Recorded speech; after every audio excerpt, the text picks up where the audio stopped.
जय हिंद दोस्तों, स्वागत है आपका इंजीनियर्स कक्षा में। मैं हूं हरदीप सिंह। प्रीवियस लेक्चर की बात करें तो प्रीवियस लेक्चर में हमने क्लासिफिकेशन ऑफ ब्रिक्स की बात कर रहे थे, जिसके अंदर हमने सबसे पहले जो क्लासिफिकेशन बेस्ड ऑन थी, किसके ऊपर बेस्ड थी, हमारी शेप के ऊपर थी कि ब्रिक की शेप के बारे में, जो भी शेप के अकॉर्डिंग जो भी ब्रिक्स हम क्लासिफाई करते हैं उसके अकॉर्डिंग कौन कौन सी होती है। जिसके अंदर हमने पहली पढ़ी थी बुल नोज के बारे में पढ़ा था, फिर पढ़ा था हमने काउ नोज के बारे में, और उसके बाद चैनल ब्रिक्स पढ़ी थी, और सो बहुत सी ब्रिक्स के आगे हमने पढ़ी थी, 8 ब्रिक्स पढ़ी थी। जिसने वो लेक्चर नहीं देखा है, आई बटन के ऊपर आ रहा होगा, कृपया जाके पहले उस लेक्चर को देखें फिर इस लेक्चर में आए। ठीक है, तो चलिए आज का लेक्चर स्टार्ट करते हैं हम कि दूसरी क्लासिफिकेशन की बात करेंगे। हम दूसरी क्लासिफिकेशन की बात करेंगे। ठीक है, द क्लासिफिकेशन कौन सी है? ये क्लासिफिकेशन बेस्ड ऑन क्वालिटी के ऊपर जो बेस करती हैं, क्वालिटी के अकॉर्डिंग जो बेस्ड होती हैं, उन ब्रिक की हम बात करेंगे। ठीक है, तो इसमें आती हैं दो तरह की ब्रिक्स आती हैं। या तो देखो क्वालिटी के ऊपर बेस्ड है तो दैट मीन्स कि या तो ब्रिक अच्छी होगी या तो ब्रिक बहुत बुरी होगी। ठीक है, या तो कैटेगराइज्ड होगा इसके अंदर कि हाँ ये ब्रिक अच्छी है, ये बुरी है, ये थोड़ी ठीक है, ये नहीं है, तो इस तरह से हम इसको क्लासिफाई करेंगे। इसके अंदर जो सबसे प्रमुख तौर पे हम पहले गिनते हैं वो है, पहला है अनबर्न्ट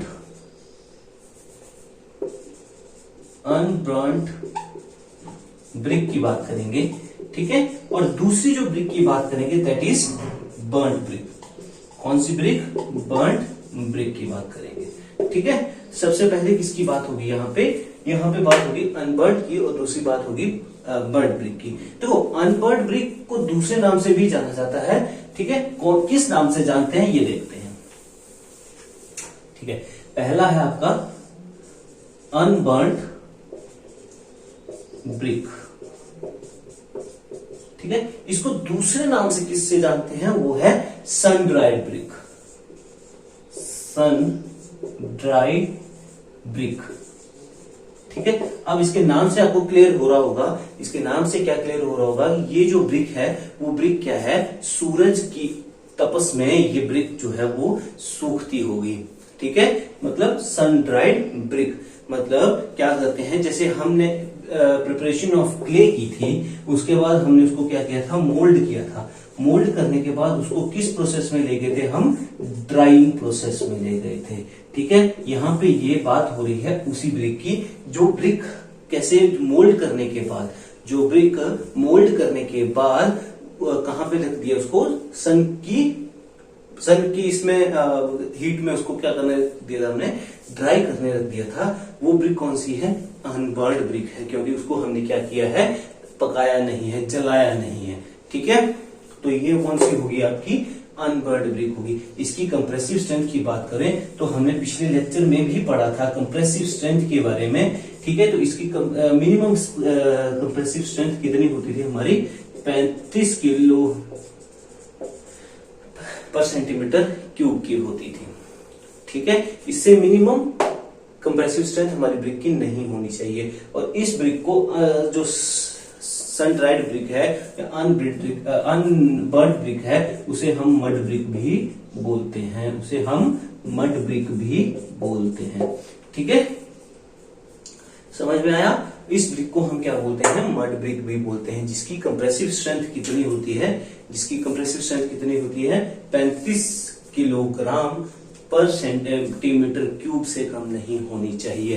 ये एग्जाम का क्वेश्चन है कि मड ब्रिक या अनबर्न्ड ब्रिक या सन ड्राइड ब्रिक की कंप्रेसिव स्ट्रेंथ कितनी होती है, तो आप बता सकते हो कि 35 किलोग्राम पर सेंटीमीटर क्यूब जो है उसकी कंप्रेसिव स्ट्रेंथ होती है। ठीक है, इसको कहां पे यूज कर सकते हैं हम? टेम्परेरी स्ट्रक्चर्स के अंदर। यूज लिख लो इसका। इसको कहां यूज कर सकते हो आप? टेम्परेरी स्ट्रक्चर्स में यूज कर सकते हो, और वहां पे यूज नहीं कर सकते हो यहाँ पे रेन का पानी, रेन होती हो, बारिश होती हो, वहां पे यूज नहीं कर सकते इसको, क्योंकि वहां पे अगर इसको आप यूज करोगे तो ये अपनी स्ट्रेंथ को खो देगा, क्योंकि ये क्या हो जाएगी? पानी में थोड़े टाइम के बाद मेल्ट हो जाएगी। ठीक है, अब बात करते हैं बर्न्ट ब्रिक की। ये था अनबर्न्ड ब्रिक। दूसरी की बात करें, बर्न्ड ब्रिक की बात करते हैं अब यहाँ पे। बर्न्ड ब्रिक, बर्न्ड ब्रिक का मतलब कि जिसको हमने अच्छी तरह से बर्निंग प्रोसेस में डाला था, जिसको हमने क्लीन में क्या किया है, बर्न किया है, ठीक है, जिसकी कंप्रेसिव जिसका टेम्परेचर 1100 डिग्री सेल्सियस होता है, किसका, क्लीन का टेम्परेचर 1100 डिग्री सेल्सियस होता है, उसके अंदर इसको डालते हैं। इसकी एक रेंज भी होती है, 900 डिग्री सेल्सियस से 1100 डिग्री सेल्सियस तक की इसकी क्या होती है, रेंज होती है, जिस रेंज के अंदर इस क्लीन के अंदर इसको ईंट को पकाया जाता है। ये हमने प्रीवियस लेक्चर्स में भी इसके बारे में बात की है, तो उसको पहले जाके देखें, ठीक है। अब बात करते हैं कि बर्न्ड ब्रिक के अंदर क्या है। बर्न्ड ब्रिक के अंदर बच्चे क्या होता है कि कैटेगराइज होता है। कोई ब्रिक जो है वो आपकी प्रॉपर बर्न्ड होती है, कोई थोड़ी सी कम रह जाती है, कोई और थोड़ी सी कम रह जाती है, यानी अंडर बर्न्ड हो जाती है, या तो कोई ब्रिक ऐसी होगी जो कि ओवर बर्न्ड हो जाएगी, ठीक है। तो उसी तरह से इसको क्लासिफाई किया गया है। इसको बर्न्ड ब्रिक को फर्दर क्लासिफाई किया है, किस चीज में क्लासिफाई किया है, पहली फर्स्ट क्लास ब्रिक के अंदर, ठीक है। ये फर्स्ट क्लास ब्रिक कहीं जगह पे ए क्लास भी बोलते हैं इसको, ठीक है। हमारे यहाँ पे जैसे हिमाचल में या कांगड़ा में इसको ए क्लास भी बोलते हैं, ए क्लास ईंट चाहिए, ठीक है। और भी लोकल भी लैंग्वेजेस में क्या बोलते हैं, डोम, खड़, कुछ ऐसे ऐसे वर्ड्स को इसका इस्तेमाल किया जाता है, ठीक है। प्रॉपर मेरे को भी नहीं पता है। Second class brick, B class इसको यहां पे आ गई, थर्ड क्लास, और लास्ट में कौन सी है, फोर्थ क्लास, ठीक है। अब इसको देखते हैं, फोर्थ क्लास में क्या है, इसको दूसरे नाम से भी जाना जाता है, वो है Jama brick. Fourth class brick को हम जामा ब्रिक भी बोलते हैं। ये पेपर में आया हुआ है क्वेश्चन, HPSSB जेई में क्वेश्चन आया हुआ है। ये क्वेश्चन मेरे टाइम में भी था, तो ये इंपॉर्टेंट क्वेश्चन है कि जामा ब्रिक हम किस ब्रिक को बोलते हैं, फर्स्ट क्लास ब्रिक को बोलते हैं, सेकंड क्लास को बोलते हैं, या थर्ड क्लास ब्रिक को बोलते हैं, ठीक है। तो आपके सामने अभी आपको ये पता है कि फोर्थ क्लास ब्रिक को हम क्या बोलते हैं, जामा ब्रिक बोलते हैं। तो अब बात करते हैं सबसे पहले फर्स्ट क्लास ब्रिक की।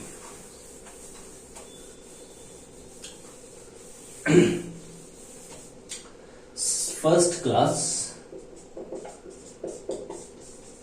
ब्रिक, इसके अंदर सैल्यू डालू मैं। फर्स्ट क्लास ब्रिक कौन सी होगी, फर्स्ट क्लास ब्रिक कौन सी ब्रिक हो सकती है? फर्स्ट क्लास ब्रिक वो ब्रिक है जिसे बहुत अच्छे से लालन पोषण दिया जाता है, जिसे हम प्रॉपर न्यूट्रिशन देते हैं, वो है ये फर्स्ट क्लास ब्रिक। मतलब कि इसको हम टेबल मोल्डेड करेंगे, इसके अंदर इसको हम क्या करेंगे, टेबल मोल्डेड करेंगे इसको, ठीक है। इसके जो एजेस होंगे, मतलब इसके जो कॉर्नर्स होंगे वो प्रॉपर क्या होंगे, इसके जो कॉर्नर्स हैं वो क्या होंगे, प्रॉपर यूनिफॉर्म होंगे, शार्प एजेस होंगे इसके, ठीक है। चलो देखते हैं। सबसे पहले क्या होगा कि ये दीज ब्रिक्स आर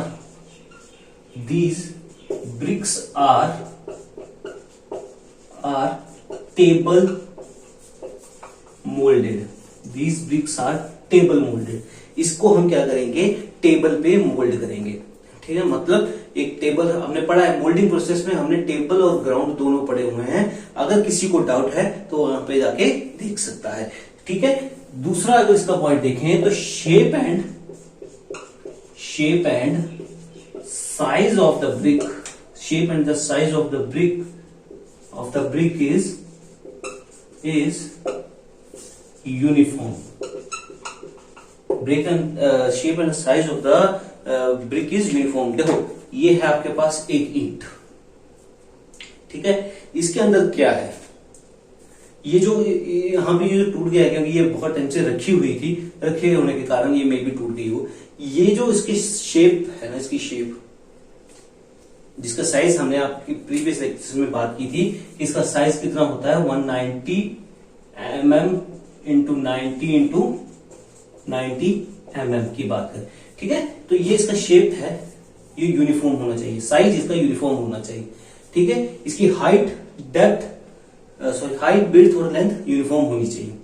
ऐसे नहीं कहीं से भी ऊबड़ खाबड़ कुछ भी ऐसे तोड़ मरोड़ के आप ईंट को दे देंगे तो ये नहीं होता है। बट फर्स्ट क्लास ब्रिक में क्या होता है कि इसकी शेप और इसकी साइज जो है वो क्या होता है, यूनिफॉर्म होता है, ठीक है। इसका जो क्या होता है, सरफेस की बात करें, सरफेस इसका क्या होता है, सरफेस होता है इसका इवन सरफेस होता है, इवन सरफेस होता है।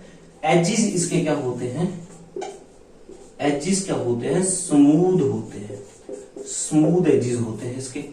सरफेस इवन होता है, सरफेस, इस सरफेस की बात हो रही है यहाँ पे, ये इवन होगा, कहीं भी इसके आपको वॉइड्स नहीं मिलेंगे, कहीं भी आपको इसके अंदर इंप्यूरिटीज नहीं मिलेगी, कहीं भी इसके जो कॉर्नर्स हैं ये टूटे नहीं मिलेंगे आपको, बिल्कुल शार्प एजेस होंगे इसके, बिल्कुल स्मूथ एजेस होंगे इसके, ठीक है। स्मूथ एंड शार्प लिख लो उसको, स्मूथ एंड शार्प एजेस लिख लो इसके, ठीक है। स्मूथ एंड शार्प एजेस लिख लो।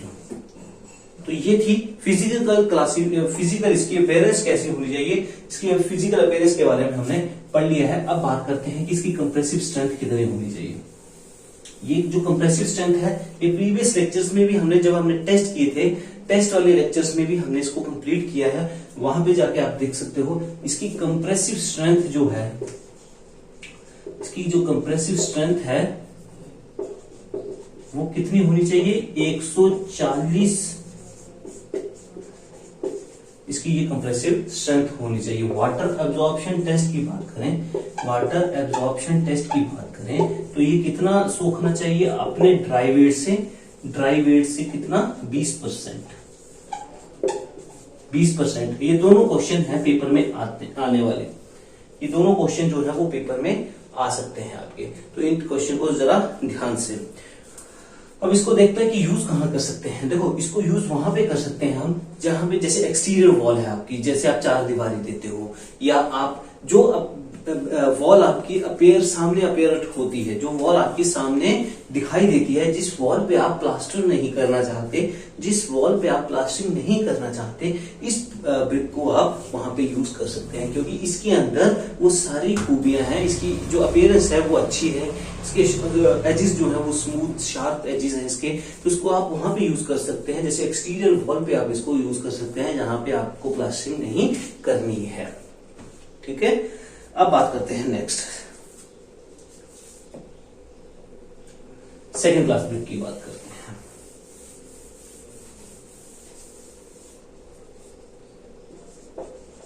Second class brick, second class brick कौन सी होती है, देखो ये भी वेल बर्न्ड ब्रिक होती है, वेल बर्न्ड ब्रिक होती है, ठीक है। स्लाइटली सी ये क्या हो सकती है, स्लाइटली सी ओवर बर्न्ट हो सकती है, ओवर बर्न्ट ब्रिक हो सकती है ये, स्लाइटली सी, ज्यादा नहीं, थोड़ी सी ये क्या हो सकती है, ओवर बर्न्ट हो सकती है, ठीक है। अगर आपने साउंडनेस टेस्ट के बारे में सुना हो, नहीं सुना है तो लेक्चर देखो, पिछले टेस्ट जो हमने टेस्ट किए थे उसके अंदर मैंने एक साउंडनेस टेस्ट करवाया था, जिसके अंदर हमने दो ईंटों को खुद आपस में बजा के देखा था, कुछ इस तरह से, ठीक है। ये क्यों बजा के देखा था, अगर आपको पता होगा, अगर आपने पढ़ा होगा पिछले लेक्चर्स में तो आपको पता होगा कि हमने ये क्यों बजा के देखा था, क्योंकि इससे हमें पता चलेगा कि जो ब्रिक की जो साउंड है वो क्या, वो मेटेलिक है, एक रिंगिंग साउंड है, ठीक है। तो ये इसके लिए हम चेक करते हैं, कौन सा टेस्ट देखते हैं हम इसके लिए देखते हैं हम साउंडनेस टेस्ट देखते हैं, ठीक है। तो इसकी क्या है, पहला तो है ये टेस्ट था,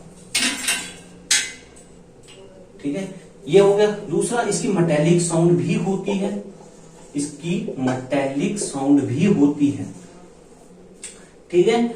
अब तो इसके अंदर डिस्प्यूट क्या है कि ये सेकेंड क्लास की ब्रिक क्यों बन गई, क्योंकि इसका जो सरफेस होता है, इसका जो सरफेस होता है वो अनइवन होता है, इसका जो सरफेस होता है वो अनइवन होता है।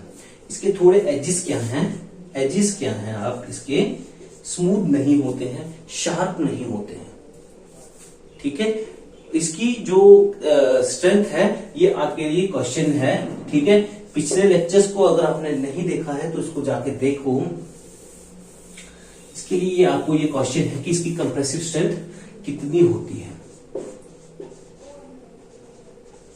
कंप्रेसिव स्ट्रेंथ आपको बतानी है इसकी कि इसकी कंप्रेसिव स्ट्रेंथ कितनी होती है। ठीक है, ये आपके लिए होमवर्क है।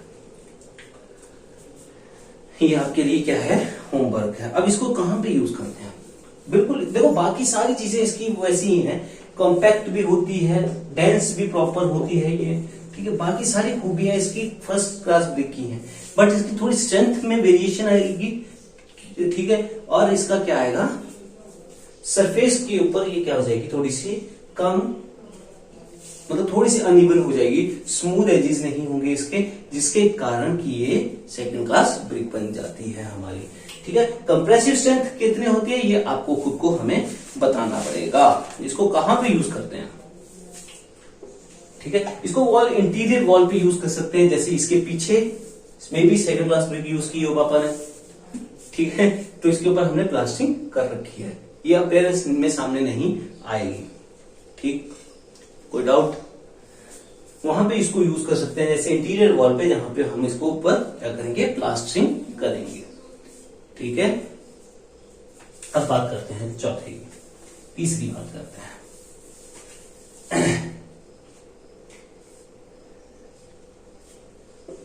Third class brick. Third class brick, देखो ब्रिक मेसनरी, जो हमारी ब्रिक मेसनरी होती है ना, उसके लिए जो चिनाई हम यूज करते हैं, उसके लिए जो हम ब्रिक यूज करते हैं वो फर्स्ट क्लास और सेकंड क्लास ब्रिक तक ही इसको हम इस्तेमाल करते हैं। थर्ड क्लास ब्रिक को हम यूज नहीं करते हैं। ठीक है, थर्ड क्लास ब्रिक को हम यूज नहीं करते हैं, जिसके कारण इसका कहीं और इस्तेमाल किया जाता है। कहां किया जाता है ये हम देखेंगे अभी। सरफेस क्या है इसका? इसका जो सरफेस होता है वो क्या है, पुअर सरफेस,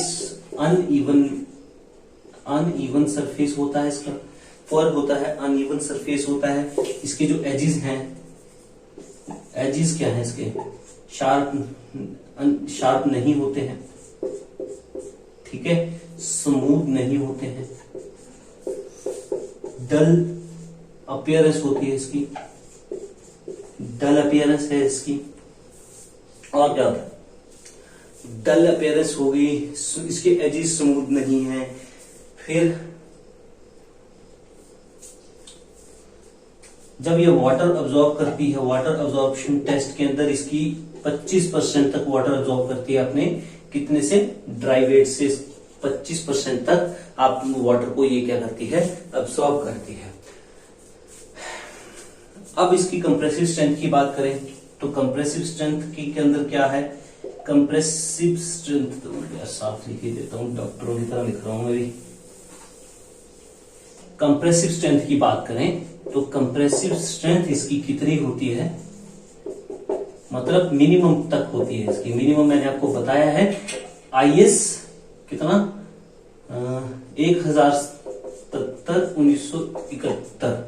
इसमें सारी चीजें हमें दे रखी हैं, ये सारी स्पेसिफिकेशन इस कोड में हमें दे रखी हैं। इस कोड को परचेज कर सकते हो अगर आप करना चाहते हो, वैसे तो हम बता ही रहा हूं मैं यहाँ पे सारी चीजें आपको। वाटर एब्जॉर्प्शन टेस्ट की होगी ना बात हमारी। मिनिमम क्रशिंग स्ट्रेंथ, ये सारे क्वेश्चन जो है, ये जो क्रशिंग स्ट्रेंथ मैं आपको बता रहा हूं, ये सारी जो है ना बच्चे, ये पेपर में पूछी जाती हैं। ठीक है, HPPSC AE की बात कर लें, JEE की बात कर लें, तो ये क्वेश्चन पेपर में पूछे जाते हैं, तो ये ध्यान से थोड़ा पढ़ लेना इसको। ठीक है, और 35 इसकी क्लासिफिकेशन होगी, 35 इसकी क्या होगी, ये कंप्रेसिव स्ट्रेंथ होगी।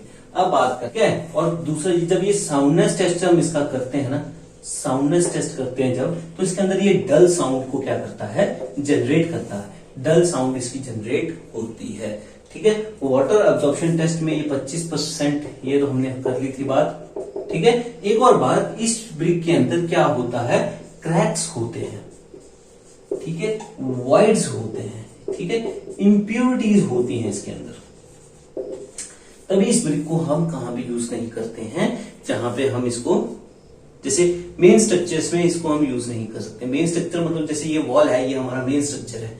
ठीक है, दीवारें होगी आपकी, फ्लोरिंग होगी आपकी, फ्लोरिंग में मतलब जैसे उस फ्लोरिंग की मैं बात कर रहा हूं जहां पे हमें ब्रिक्स जो है वो सामने दिखाई देती हैं। पेविंग ब्रिक्स के बारे में अगर हमने आपको पिछले लेक्चर्स में हमने पढ़ा था, उस ब्रिक में यहाँ पे हम इसको फ्लोरिंग पे इस्तेमाल नहीं कर सकते हैं, पेविंग ब्रिक्स की जगह। ठीक है, तो इसको कहां पे यूज कर सकते हैं? जहां पे हमें टेम्परेरी स्ट्रक्चर बनाना हो, मतलब कुछ टाइम के लिए स्ट्रक्चर्स को बनाना हो और उसके बाद वो स्ट्रक्चर तोड़ देना हो। जैसे कि हमारे सिविल इंजीनियरिंग में साइट इंजीनियर का जब ऑफिस बनता है तो वो टेम्परेरी स्ट्रक्चर होता है, जैसे 2 दीवारें 4 दीवारें और उसके ऊपर टीन डाल देते हैं, पत्रे, जो टीन के पत्रे आते हैं वो डाल देते हैं। ठीक है, तो वो एक क्या है? टेम्परेरी स्ट्रक्चर है। दूसरा इसका इस्तेमाल एज ए सोलिंग होती है ना फ्लोर के अंदर, फ्लोरिंग होती है, जैसे जो फ्लोर होता है उसके अंदर सोलिंग डलती है, जिसके अंदर या तो पत्थर डाल देते हैं या कंक्रीट के डाल देते हैं हम। तो यहाँ पे इस रोड़ी को, इस ईंट को तोड़ के वहां पे क्या कर देंगे आप? थर्ड क्लास ब्रिक को वहां पे तोड़ के आप वहां पे इसमें सरफेस के अंदर डाल देंगे आप इस थर्ड क्लास ब्रिक को। ठीक है, अब चलो बात करते हैं फोर्थ लेक्चर की, फोर्थ क्लास की बात करते हैं। अब यहाँ पे फोर्थ क्लास ब्रिक की बात करते हैं। इस ब्रिक को मैंने पहले बताया कि आपको इस ब्रिक को क्या बोलते हैं? जामा ब्रिक्स भी बोलते हैं। इसको या तो हम बोलेंगे ओवरबर्न्ड ब्रिक भी बोलते हैं। ठीक है, और जो पिछली वाली थी थर्ड क्लास ब्रिक, वो अंडरबर्न्ड भी हो सकती है, ओवरबर्न्ड भी ब्रिक हो सकती है। ठीक है, समझ में? मैक्सिमम वो अंडरबर्न्ड होती है। ओवरबर्न्ड के लिए हमें चौथी क्लासिफिकेशन दे रखी है, वो है जामा ब्रिक्स। जामा ब्रिक्स की बात करें तो ये ब्रिक्स जो है वो ओवरबर्न्ड ब्रिक्स होती हैं। अगर आपको कहीं पे भी ब्लैकिश या ब्लूइश कलर की ईंटें मिले और वो डंप कर रखी हों, वैसे वेस्ट कर रखी हों, तो उस ब्रिक को देख के आप समझ जाना कि वो ब्रिक्स कौन सी हैं? ओवरबर्न्ड ब्रिक्स हैं। जो भी ब्रिक्स ओवरबर्न्ड हो जाएंगी वो या तो अपनी शेप से इर्रेगुलर हो जाएंगी, समझ में आया? या तो वो अपनी शेप से क्या हो जाएगी? इर्रेगुलर हो जाएगी। ठीक है, सरफेस सरफेस तो उसका वैसे स्मूथ होता है ये। ठीक है, तो वो क्या हो जाएंगी? इर्रेगुलर हो जाएंगी शेप में, इर्रेगुलर हो जाएंगी शेप में। सरफेस तो वैसे ही खत्म हो जाता है इसका। ठीक है, ये चीजें इर्रेगुलर शेप लिख लो, एजेस लिख लो, इसके स्मूथ नहीं होते हैं, नो स्मूथ एजेस। ठीक है, शेप तो वैसे ही शार्पनेस नहीं रहती है, क्योंकि ये क्या हो जाती है? कभी मुड़ जाती हैं ब्रिक्स, ज्यादा जब ओवरबर्न्ड हो जाती हैं ब्रिक्स, तो या तो ये अपने ब्रिक को टिल्ट कर लेंगे अपने आप को, या इसको रैप कर लेंगे ब्रिक को। ठीक है, तो ये जब भी वो ऐसी टाइप की ब्रिक्स दिखें, या ब्रिक्स दिखें आपको जो कि ब्लैकिश हो चुकी हैं या ओवरबर्न्ड हो गई हैं, तो वो क्या हो जाएंगी? ब्लूइश हो जाएंगी ब्रिक्स। अगर कहीं आपको ऐसी ब्रिक्स दिखें तो आप समझ जाओ कि वो कौन सी है? फोर्थ क्लास ब्रिक होती है। ठीक है, अब इसके अंदर क्या बुराई और क्या क्या बुराई है? ये क्या है? लो पोरोसिटी होती है इसके अंदर, लो पोरोसिटी होती है इसके अंदर। पोरोसिटी का मतलब कि वाटर जो है वो इसके अंदर नहीं घुस पाता। ठीक है, जिसके कारण हमें इसकी स्ट्रेंथ का प्रॉपर पता नहीं लग पाता। ठीक है, ये मतलब इतनी पक्की हो चुकी होती है कि इसके अंदर वाटर नहीं जाता है। लो इन पोरोसिटी एंड एब्जॉर्प्शन। और इसको कहां पे यूज करते हैं? वैसे ये जैसे जो ब्रिक है ये तो मेन स्ट्रक्चर के लिए वैसे अनफिट है, तो इसका इस्तेमाल सिर्फ एक ही जगह पे हो सकता है जहां पे हमने थर्ड क्लास ब्रिक का इस्तेमाल किया था। फाउंडेशन में इसका इस्तेमाल कर सकते हैं। ठीक है, फाउंडेशन में इसका इस्तेमाल हम कर सकते हैं, क्योंकि लो पोरोसिटी और लो वाटर एब्जॉर्प्शन के कारण इसका इस्तेमाल कहां पे हो सकता है? यूज इसका कहां पे हो सकता है? फाउंडेशन में इसका इस्तेमाल हो सकता है। फाउंडेशन में इसका इस्तेमाल हो सकता है। फ्लोर में इसका इस्तेमाल कर सकते हैं हम, रोड्स में इसका इस्तेमाल कर सकते हैं हम। ठीक है, तो ये थी हमारी क्लासिफिकेशन, बर्न्ट और अनबर्न्ट थी। बर्न्ट के अंदर हमने ये 4 तरह की क्लासिफिकेशन पढ़ी, जिसके अंदर first class brick, second class brick और थर्ड क्लास और फोर्थ क्लास ब्रिक के बारे में हमने आज पढ़ा है। अगर कोई डाउट होगा इस चैप्टर में आपको या इस लेक्चर में आपको, तो कमेंट सेक्शन मैंने खोला हुआ है आपके लिए। आप जब चाहे तब आप इसके ऊपर कमेंट कर सकते हैं। और कल हम पढ़ेंगे फ्लाई ऐश के बारे में। देखो, ये जो था ये बेसिक सा था, ठीक है, ये चीजें बोर भी कर सकती हैं आपको और अच्छी भी लग सकती हैं जिनके लिए, जिनको इंटरेस्ट होगा। बट कल जो टॉपिक हम पढ़ेंगे फ्लाई ऐश ब्रिक के बारे में, ठीक है। ये जो टॉपिक है ना, ये बहुत इंपॉर्टेंट टॉपिक है। ये इंपॉर्टेंट इसलिए बोल रहा हूं मैं कि ये एग्जाम पॉइंट ऑफ व्यू से भी इंपॉर्टेंट नहीं है, मतलब एग्जाम पॉइंट ऑफ व्यू से ही इंपॉर्टेंट नहीं है, बट ये एक फ्यूचर के हिसाब से भी इंपॉर्टेंट है, क्योंकि ये जो है फ्लाई ऐश ब्रिक्स क्या है, ये है फ्यूचर। जैसे ये ऑर्डिनरी ब्रिक को आने वाले टाइम में ये रिप्लेस कर देंगी कौन सी, फ्लाई ऐश ब्रिक्स। अगर मेरे को मेरे घर के आसपास कहीं फ्लाई ऐश मिली तो मैं पक्का उसको लेके आऊंगा, बट मेरे को लगता नहीं मिलेगी, पर फिर भी मैं आपको दिखाने की कोशिश करूंगा कि फ्लाई ऐश ब्रिक क्या कैसे। फ्लाई ऐश ब्रिक को छोड़ो, पहले हम पढ़ेंगे फ्लाई ऐश के बारे में, ठीक है। अगर ये चीज आपको समझ में आ गई तो शायद हम फ्यूचर को एक अच्छा बेहतर फ्यूचर बना सकते हैं ग्रीन कंस्ट्रक्शन के कॉन्सेप्ट को लेकर, ठीक है। आपको एक सब्जेक्ट पढ़ाऊंगा मैं, ग्रीन कंस्ट्रक्शन, और वो ग्रीन कंस्ट्रक्शन में मैं ऐसी चीजें पढ़ाऊंगा आपको ना कि पूछो मत, आप मजा आ जाएगा उस सब्जेक्ट को पढ़ने का आपको, ठीक है। मतलब कल पढ़ेंगे इसको, फ्लाई ऐश को बताऊंगा आपको। मतलब ये चीज जो है वो सीमेंट को रिप्लेस करने वाली है फ्यूचर में। फ्लाई ऐश सीमेंट को रिप्लेस करेगी, जिससे कि हमारा जो क्लाइमेट चेंज है, जो कि सीमेंट के कारण जो CO2 कार्बन डाइऑक्साइड एमिट होती है इन्वायरमेंट में, उसको ये कम करने में बहुत योगदान देगा, ठीक है। आप इस लेक्चर को आगे फॉरवर्ड करें, शेयर करें, ताकि और लोगों तक ये लेक्चर पहुंचे, ठीक है। और मिलते हैं आपसे कल, तब तक के लिए अपने आप का ध्यान रखें, सुखी रहें, स्वस्थ रहें, पेड़ लगाएं, ठीक है। और मिलते हैं आपसे कल।